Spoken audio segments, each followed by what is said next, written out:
100% हारेंगे। जैसे बाबरी मस्जिद का केस मैंने पहले बता दिया था, हारेंगे जिस तरीके से हो रहा है। किसी एक वकील को बाबरी मस्जिद का केस, जो बाबरी मस्जिद के केस लड़े, अगर पूरे फैक्ट्स मालूम हो तो मैं वकालत छोड़ दूंगा। कि ये जो आतंकवाद में मुस्लिम कम्युनिटी के लोगों को झूठा फंसाया जाता है, उसमें जो हमारी तंजीमें, उनके वकीलों का क्या रोल रहा है, वो मैं आपको सबूत साबित करके दिखाऊंगा। सबूत है मेरे पास।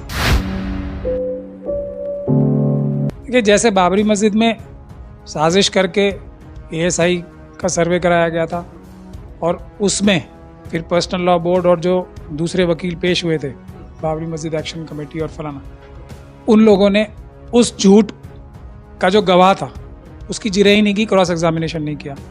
वो एक बहुत बड़ी वजह बना बाबरी मस्जिद का केस हारने का। तो वही काम अब होने वाला है। तो जो हमारे लोग हैं जो इस मुकदमे को लड़ेंगे, जो पर्सनल लॉ बोर्ड वाले हैं, जो हमारी दूसरी तंजीमें हैं, जमीयतें हैं, वो ये केस हारने के लिए ही लड़ेंगे।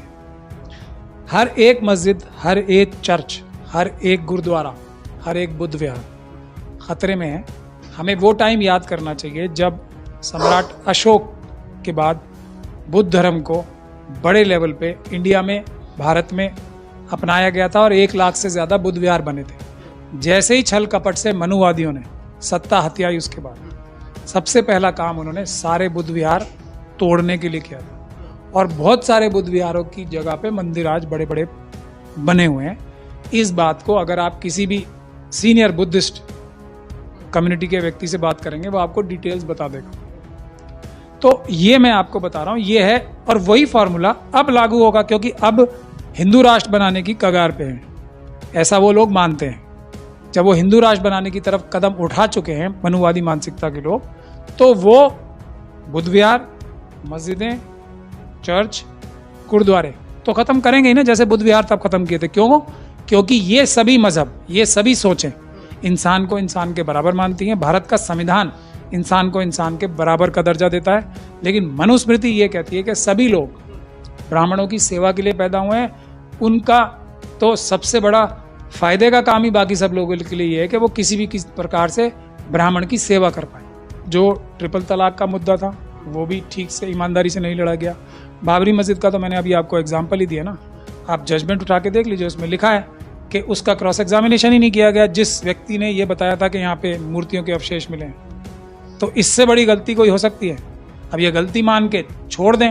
वीडियोग्राफी की जा रही है, उसमें दिखाया जा रहा है कि उसमें अवशेष हैं, जो आकृति बनी हुई है हिंदू रिवाज से बनी।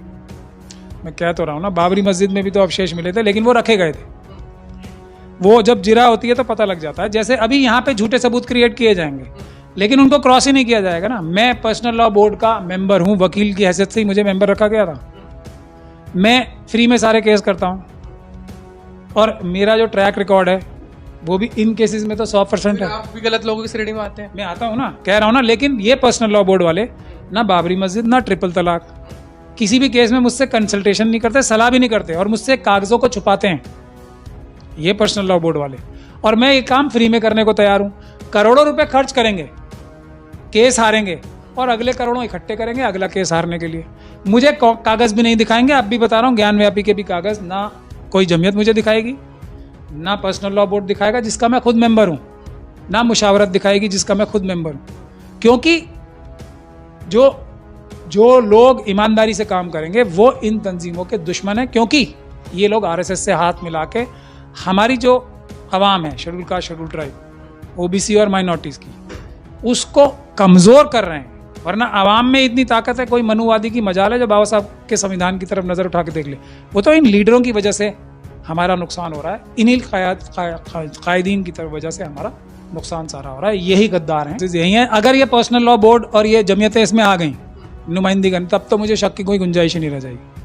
आज भी अभी मुझे पता नहीं है, लेकिन अगर इस तरह की जो कार्रवाई चल रही है वन साइड, उससे मुझे नजर तो यही आ रहा है। और मैं ये केस या कोई भी केस इस तरह के फ्री में करता हूँ, मेरे से कंसल्ट करने भी नहीं आ रहा है कोई, तो इससे समझ जाओ। और मेरा ट्रैक रिकॉर्ड देख लिया। कर क्यों रहे हैं आप? जब आपसे बातचीत नहीं हो रही है, बात नहीं रखी जा रही है, तो मैं क्या करूं? कोई वकील हूं ना, हमारी ये मजबूरी है कि हम जाके कोई भी काम मांग नहीं सकते। मैंने आपको जहांगीरपुरी के टाइम पे भी बताया, ये मजबूरी है। लेकिन पर्सनल लॉ बोर्ड की क्या इतनी जिम्मेदारी नहीं बनती कि आके मुझसे पूछें कि इसमें क्या करना चाहिए? नहीं पूछेंगे, क्योंकि उनकी मंशा ही वही है। ज्ञान व्यापी नहीं, सारी केसेस हारने की मंशा है। अभी दिल्ली हाई कोर्ट में पिटीशन डली है, अब उसको भी वक्फ एक्ट खत्म करना, वक्फ एक्ट भी खत्म होगा, सब काम खत्म होंगे, क्योंकि हमारी क़यादत मिली हुई। इसमें मुझे तो अब कोई शक और शुबे की गुंजाइश नहीं है। मैंने बहुत सब्र और तहम्मुल से काम किया है। अगर हमारी आवाम कुछ और करने से पहले हमारे कायदों को नहीं ठीक करेगी, या तो इनको सिरातुल मुस्तकीम पे चलने का, ईमानदारी और इंसाफ के रास्ते पे चलने के लिए मजबूर करे,